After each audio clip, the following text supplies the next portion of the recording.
Hello friends, मैं निर्जला Chauhan YouTube के लर्निंग पाठशाला चैनल पर आप सभी का स्वागत है। तो जैसे कि आज हमने टॉपिक लिया है ये मैथ्स का, तो मैथ पेडागोजी का है, जिससे कि आप लोग बोल भी रहे हैं कि मैथ पेडागोजी का एक क्लास लिया जाए। तो ये जो है एक ही क्लास में कंप्लीट हो जाएगी, क्योंकि इसमें ज़्यादा टॉपिक नहीं है। तो आप लोग कमेंट में बताएं आप लोगों को वीडियो कैसी लगती है। वीडियो को लाइक करें, शेयर करें, चैनल को सब्सक्राइब भी करें और बेल आइकन दबाएँ, जिससे आप लोगों के पास नोटिफिकेशन पहुँच जाए। और टेलीग्राम भी ज्वाइन कर लें, चाहे कमेंट बॉक्स से आपको लिंक मिल जाएगा या डिस्क्रिप्शन बॉक्स से, तो आप लोग वहाँ से टेलीग्राम ज्वाइन करें। तो टॉपिक है जो है वो है ऑब्जेक्टिव ऑफ टीचिंग मैथमेटिक्स, यानी कि जो टीचिंग मैथमेटिक्स का उद्देश्य है उसके बारे में पूछा गया है। तो इसके बारे में पढ़ेंगे, ऑब्जेक्टिव ऑफ टीचिंग मैथमेटिक्स, कि बच्चा मैथ को एंजॉय के साथ सीखे। जो बच्चे हैं वो मैथ को बोझ समझ कर ना सीखें, एंजॉय के साथ सीख सकें। एंजॉय के साथ उनके साथ मतलब कोई ये जो सामग्री होती हैं, शिक्षागत सामग्री, उनका यूज करके अगर उनको सिखाया जाए, या कोई जैसे कहीं बाहर बेचकर उनके खुद के द्वारा कोई चीज़ें मंगवा कर उनको काउंट करके फिर सिखाया जाए, या जैसे दीवार में भी लिखा हुआ होता है उस तरीके से, मतलब उन्हें एंजॉय के साथ सिखाया जाए। तो वही उद्देश्य बताया गया है। और मैथ को बच्चे के जीवन में अनुभव से जोड़ें, मतलब मैथ जो है वो बच्चे के जीवन में अनुभव के साथ उसके जोड़ें, उसने जो अनुभव किया है उसके साथ जोड़कर पढ़ाई जाए मैथ। फिर है तार्किक क्षमता का विकास करें। उसकी जो तार्किक क्षमता है, जो थिंकिंग है, मैथमेटिकल थिंकिंग है, तो उसको क्या है विकास करें, उसका डेवलपमेंट करें। फिर है बच्चे को बेसिक स्ट्रक्चर समझ आ जाए। किसके? जैसे एग्जाम्पल है अरिथमेटिक के, ज्योमेट्री के, ट्रिग्नोमेट्री के आदि, ये सब हैं। तो इन सभी के उसे क्या हो जाए, बेसिक स्ट्रक्चर जो है वो समझ आ जाए। फुल नॉलेज तो नहीं वो प्राप्त कर सकता है, पर इसमें क्या है वो बेसिक चीज़ें इनको समझ आ जाए। फिर है उसके बाद में अकॉर्डिंग टू जॉर्ज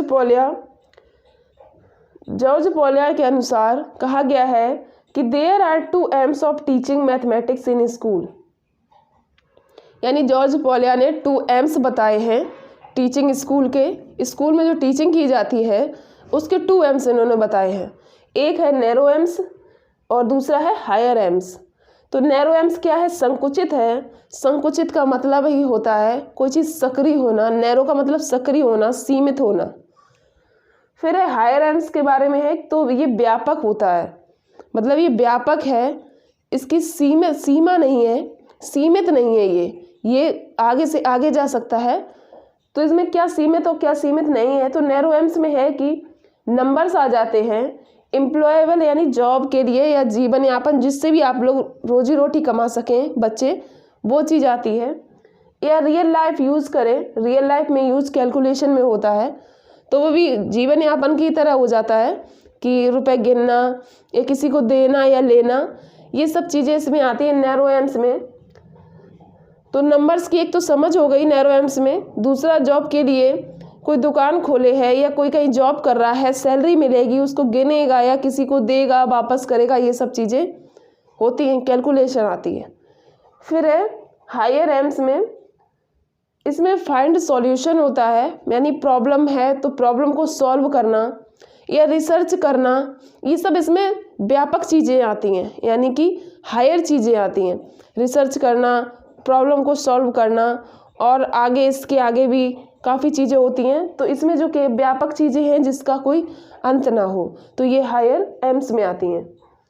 तो अकॉर्डिंग टू जॉर्ज पोलिया पढ़ लिया कि इन्होंने 2 एम्स दिए हैं, तो इसको याद रखें किसने 2 एम्स दिए हैं, तो जॉर्ज पोलिया ने। फिर नेक्स्ट है अकॉर्डिंग टू एनसीएफ 2005। तो एनसीएफ ने जो 2005 में जो दिया था उसमें ये कहा था कि बेसिक नंबर की समझ आ जाए, मतलब जो प्राइमरी लेवल पर जो बच्चे हैं उनको मैथ इस तरीके से पढ़ाई जाए कि उन्हें बेसिक नंबर की समझ आ जाए। बेसिक नंबर्स हैं, प्लस माइनस है या काउंटिंग है या टेबल है, ये सब चीज़ें बेसिक नंबर की समझ आ जानी चाहिए। और इनको जब सिखाया जाए तो मूर्त से अमूर्त सिखाया जाए। पहले ही वो अमूर्त चीज़ों के बारे में नहीं सोच सकते हैं, तो मूर्त से अमूर्त इसलिए बोला गया है कि जो पहले ये लाइन करके जो प्लस माइनस करते थे छोटे पे, और बच्चे अभी भी करते हैं, बच्चे जो छोटे होते हैं, कि ये 4 3 6 है, फिर इसमें 3 और ऐड कर दो, फिर इनको काउंट कर लो। तो ये मूर्त थी, तो ये मूर्त की तरह इसमें समझाया गया था। तो उन्हें ये सामने रहता था ना मूर्त उनके, तो जल्दी समझ में आ जाता है, और फिर उसके बाद में धीमे धीमे वो माइंड में कैलकुलेशन करना सीख जाते हैं। तो ये मूर्त से अमूर्त हो गया। फिर encourage non number areas like shapes, spatial understanding, pattern, measurement and data handling. यानी कि इनमें जो है इनकरेज किया जाए नॉन नंबर एरियाज।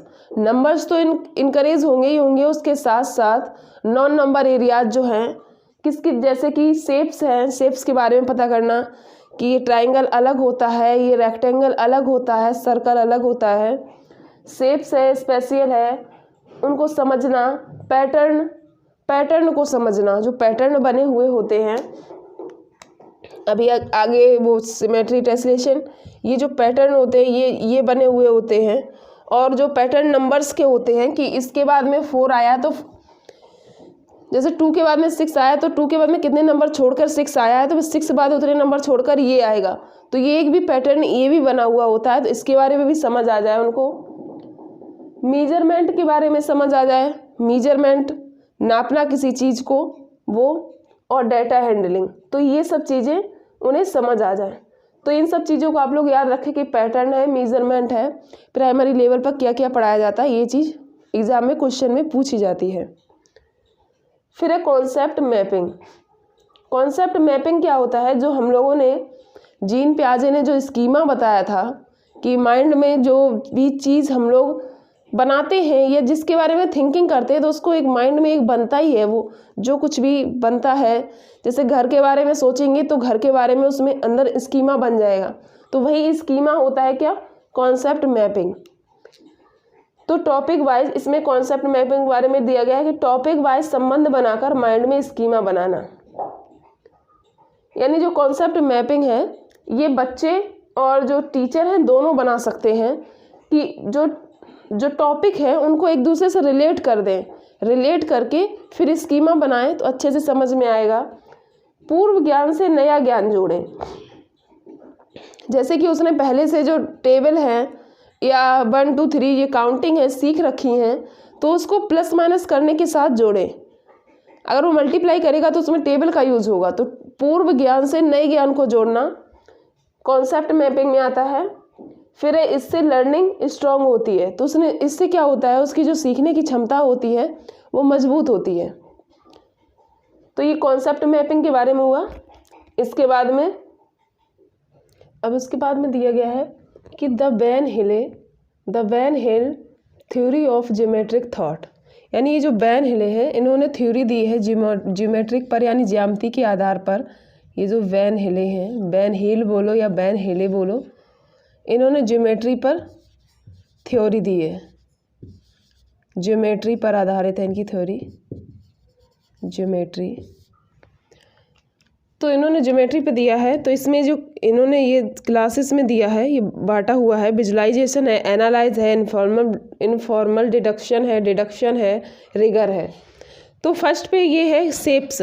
तो ये जीरो जो स्टेज होती है, जीरो, ये विजुलाइजेशन की होती है। जो हमारे जो हम लोग पेडागोजी पढ़ रहे हैं ये हमारी प्राइमरी लेवल की है 1 to 5 तक। तो इसमें जो कुछ भी है वो प्राइमरी लेवल तक है 1 to 5 तक। तो इसमें फर्स्ट सेकेंड और थर्ड स्टेज तक पूछा जाता है, बाकी की ये ऊपर की स्टेज है। तो ये जो शेप्स है, शेप्स के बारे में दिया गया है कि जीरो जब स्टेज होती है यानी विजुलाइजेशन होता है, तो बच्चा सिर्फ ये देखता है कि ये जो शेप्स है, ये जो शेप्स है ये सब क्या है, ये अलग है, ये शेप्स क्या है, अलग है। पर उन्हें ये नहीं पता ये किस तरीके से अलग है, पर उन्हें ये दिख रहा है कि हाँ ये सभी अलग अलग हैं। इतना पता है उसे कि ये थोड़े अलग से दिख रहे हैं, ये अलग दिख रहा है, थोड़ा ये अलग दिख रहा है, पर उसे ये नहीं पता ये क्या है और ये क्या नहीं है, उन्हें नहीं पता है। फिर उसके बाद में इसी स्टेज में ये आता है, ये जो बना हुआ इसी स्टेज में आता है क्लासेस ऑफ शेप्स। यानी वो शेप्स का वर्गीकरण करना सीख जाता है। पहले तो उसे इतना सिर्फ पता था कि ये अलग अलग है, ना ये पता था ये ट्रायंगल है, ये सर्कल है, ये स्क्वायर है, उन्हें कुछ भी नहीं पता था। फिर जब वो क्लासेस ऑफ शेप्स में आता है तब उसे ये पता चल जाता है कि हाँ ये ऐसा जो होता है ये ट्रायंगल होता है, और ये जो ऐसा जो होता है ये सर्कल, और ये स्क्वायर होता है।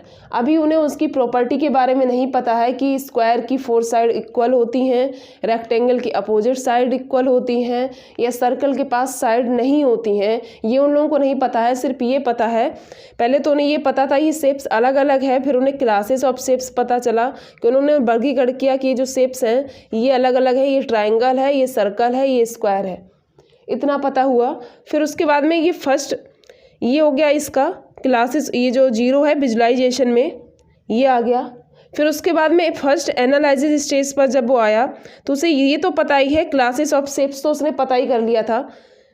ये डबल स्टेज में चलती है, इसमें भी चल रहा है और इसमें भी चल रहा है। फिर आएगा प्रॉपर्टी ऑफ शेप्स। अब जब वो प्रॉपर्टीज़ ऑफ शेप्स के बारे में जानेगा, फर्स्ट पे आएगा एनालिसिस के बारे में, तो इसमें क्या होगा कि वो इस समझ जाएगा कि इसके जो 4 साइड हैं, स्क्वायर के पास कितनी साइड्स हैं, 4 हैं, और रेक्टेंगल के पास भी 4 साइड्स हैं, बट स्क्वायर में ऑल साइड्स इक्वल होती हैं और रेक्टेंगल में अपोजिट साइड्स इक्वल होती हैं या पैरेलल साइड्स इक्वल्स होती हैं, और सर्कल के पास में साइड नहीं होती हैं, ट्राइंगल के पास में 3 साइड्स होती हैं। ये सब चीज़ें वो समझ जाएगा। फिर उसके बाद में थर्ड पे, फिर ये सेकेंड पर आएगा इनफॉर्मल डिडक्शन के बारे में जानेगा कि इनफॉर्मल डिडक्शन की जब स्टेज आएगी तो ये प्रॉपर्टी ऑफ शेप्स के बारे में जान चुका था। अब रिलेशन अमंग प्रॉपर्टीज़, यानी कि इसमें जो रिलेशन को समझेगा उसमें कि इसमें क्यों है और कैसे है। जब वो इस सेकेंड स्टेज पे आएगा इनफॉर्मल डिडक्शन पर, तो वो ये समझेगा कि ये क्यों है, क्यों इक्वल है, क्यों नहीं है और कैसे है, ये सब कुछ समझने लगेगा।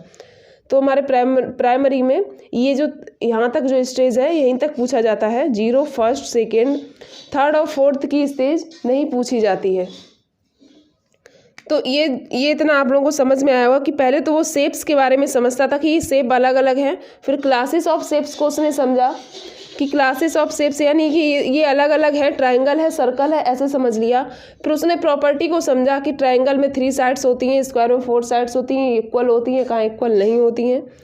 फिर उसने रिलेशन एमंग प्रॉपर्टीज़ के बारे में समझा कि ये क्यों है और कैसे है, ये समझा। तो यहीं तक हमारे प्राइमरी में ज़्यादा पूछे जाते हैं, जो प्राइमरी लेवल का जो सीटेट होता है, तो इसमें यहाँ तक आएगा। उसके बाद वो ऊपर की स्टेज के हैं, तो 0 में ये दोनों शेप्स आती हैं, ये फर्स्ट में ये दोनों और सेकेंड में ये दोनों, और थर्ड में ये दोनों, फोर्थ में और ये दोनों स्टेज आती हैं। ये दो करके स्टेज हैं, तो इनको आप लोग याद रखें, इससे क्वेश्चन पूछे जाते हैं। जैसे एनालिसिस के बारे में है, इस स्टेज से कुछ ज़्यादा ही पूछे जाते हैं। अब नेक्स्ट टॉपिक है सिमेट्री के बारे में दिया गया है कि सिमेट्री में है the quality of being made up of exactly similar parts facing each other और अराउंड एन एक्सिस। यानी सिमेट्री में बताया गया कि मतलब सिमिलर पार्ट होते ऐसी थिंग्स जिसको हम अगर 2 पार्ट करें और उसको ऊपर अगर ऐसे जैसे हाथ है, इनको ऐसे चिपका दे तो ऊपर हाथ जैसे आ जाते हैं बिल्कुल बराबर पर। तो इसमें वो थिंग्स आती हैं, थिंग्स हैं या कोई जैसे इसमें ये ट्रायंगल ही दिया गया है, अगर इस ट्रायंगल को हम बीच से कट करेंगे, इसको फोल्ड कर दें तो ये बिल्कुल उसके ऊपर आ जाएगा, बिल्कुल सेम, बिल्कुल ये नहीं दिखेगा कि ये 2 अलग अलग पार्ट है। वैसे ही हमें लेटर्स में पूछा जाता है, जैसे बी है, बी को अगर हम बीच से डिवाइड करेंगे यहाँ से ऐसे, तो इसको अगर हम ऐसे फोल्ड करेंगे तो बी बिल्कुल ऊपर आ जाएगा, बिल्कुल भी ये नहीं लगेगा इसके 2 पार्ट है। तो ऐसे ही पूछा जाता है तो इसके बारे में। तो इसमें ये सिमेट्री है, सिमेट्री में ये है, इसमें जो पूछ भी लेते हैं कि जो प्राइमरी लेवल पर सिमेट्री टेसिलेशन पढ़ाया जाता है, क्वेश्चन में ऐसे दे देते हैं सिमेट्री टेसिलेशन, फिर 1-2 ऑप्शन और दे देंगे कि क्या प्राइमरी लेवल पर नहीं पढ़ाया जाता है या पढ़ाया जाता है। फिर है टेसिलेशन। तो सिमेट्री में यही है कि जो ऐसी थिंग्स हो या कोई भी हो, कोई डब्बा हो या कुछ भी ऐसे काट दे जिसको बीच से काटने पर उसके ऊपर फोल्ड करने पर बिल्कुल उसके ऊपर सटीक बराबर आ जाए, तो वो सिमेट्री में आता है। फिर है टेसिलेशन। टेसिलेशन में a tessellation is created when a shape is repeated over and over again covering without any gaps और ओवरलैप्स। तो एक हमने ये जो टेसिलेशन का एग्जाम्पल है ये बना रखा है, वैसे बहुत सारे एग्जाम्पल होते हैं इसके टेसिलेशन के। तो ये हमने ऐसे करके बनाया है। इसमें कहा गया है कि जो ये शेप्स जो क्रिएट होता है वो रिपीट होता है पर ओवर एंड ओवर अगेन, लेकिन कवरिंग विदाउट एनी गैप्स। और ये जो रिपीट होता है, ये जो बराबर की ये एक जैसे बने हुए हैं सभी जगह, पर इनमें कोई गैप्स नहीं होता, ना ही ये ओवरलैप होते हैं। ये ना ही ओवरलैप होते हैं, एक दूसरे के ऊपर भी नहीं होते हैं, बराबर पे होते हैं और एक जैसी सिमेट्री यानी एक जैसा शेप्स बनता चला जाता है। तो ये टेसिलेशन होता है और ना ही इनके बीच में कोई गैप होगा और ना ही ये ओवरलैप करेंगे। तो ये टेसिलेशन हो गया। उसके बाद में इसमें जो मैथ पेडागोजी में है कि 3 डायमेंशियल टीचिंग एड्स। 3 डायमेंशियल मतलब 3D। 3D जो ऑब्जेक्ट्स हैं वो उनका यूज़ करना चाहिए, जैसे कि कोई रियल ऑब्जेक्ट्स दिखाकर, जैसे पेन के बारे में बताना है तो पेन को दिखाकर, या कोई बिल्डिंग को दिखाकर, या स्पेसिमेन है, मॉडल यानी कोई डमी जो होते हैं उस हिसाब से, पपेट्स हैं, ETC। तो इसमें क्या है 3D जो ऑब्जेक्ट्स हैं, एड्स हैं, उनको यूज़ करना इसमें बताया गया मैथ पेडागोजी में, तो उससे बच्चों को अच्छे से समझ में आएगा। उसके बाद में है इंडक्टिव और डिडक्टिव रीजनिंग। इंडक्टिव और डिडक्टिव रीजनिंग क्या है? आगमन और निगमन। तो आगमन में क्या होता है इंडक्टिव में कि एग्जाम्पल टू रूल जाते हैं, पहले एग्जाम्पल बताना फिर उसके बाद में रूल बताना। जैसे कि संज्ञा की डेफिनेशन बताएंगे या कोई तो पहले एग्जाम्पल देते हैं कि राम है, राम क्या है? संज्ञा। उसके बाद में बताएंगे किसी व्यक्ति वस्तु का नाम, स्थान का नाम, संज्ञा कहलाता है। तो एग्जाम्पल टू रूल जाना, तो ये क्या कहलाता है? Inductive method. उसके ये जो इंडक्टिव मेथड है ये चलता है मूर्त से अमूर्त, ज्ञात से अज्ञात। यानी पहले जो मूर्त चीज़ है उनको बारे में सिखाना, फिर अमूर्त के बारे में सिखाना। पहले जो ज्ञात है उन्हें, ज्ञात से अज्ञात का वही मतलब है, जैसे कि प्लस माइनस बताने हैं तो पहले गिनती यानी काउंटिंग के बारे में बताना, फिर उसके बाद में प्लस माइनस के बारे में बताना। जो डिडक्टिव मेथड है ये रूल टू एग्जाम्पल चलता है, यानी पहले रूल बताना फिर एग्जाम्पल बताना, यानी ये अज्ञात से ज्ञात और अमूर्त से मूर्त चलता है। फिर है जो जॉन एडम्स हैं, इन्होंने द्विध्रुवीय कहा है, जो शिक्षा है उसको द्विध्रुवीय कहा है जॉन एडम्स ने। एक टीचर है, एक स्टूडेंट है, 2 ध्रुव है। जॉन डीवी ने इसको त्रिध्रुवीय बताया है, त्रिध्रुवीय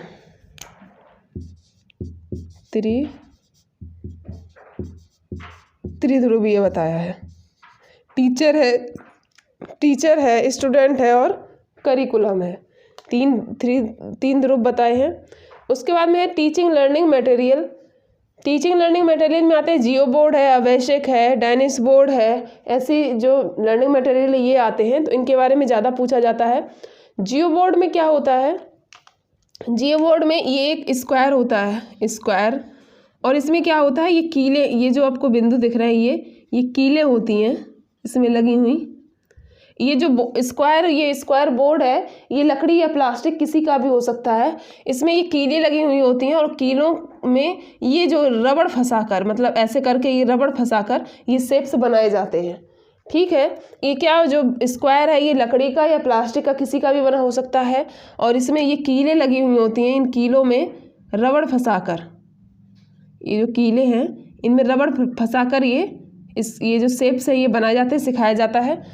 तो जियो बोर्ड से मेजरमेंट सीख लेते हैं हम लोग, जियोमेट्रिक सीख लेते हैं, न्यूमेरिकल सीख लेते हैं, इतनी चीज़ें सीखते हैं। फिर अबेकस के बारे में, अबेकस में भी ये प्लास्टिक या लकड़ी का होता है, और इसमें ये जो लाइंस होती हैं, ये जो रॉड होती हैं, और रॉड में ये बीड्स पड़े हुए होते हैं। ये जो गोल गोल ये दिख रहे हैं ये बीड्स होते हैं, ये इसमें फंसे हुए होते हैं। तो इस अबेकस से ऐड सीख लेते हैं, सब्ट्रैक्शन में सीखने में मदद करता है, मल्टीप्लिकेशन में, डिवीज़न में और फ्रैक्शन, प्लेस वैल्यू, ETC में।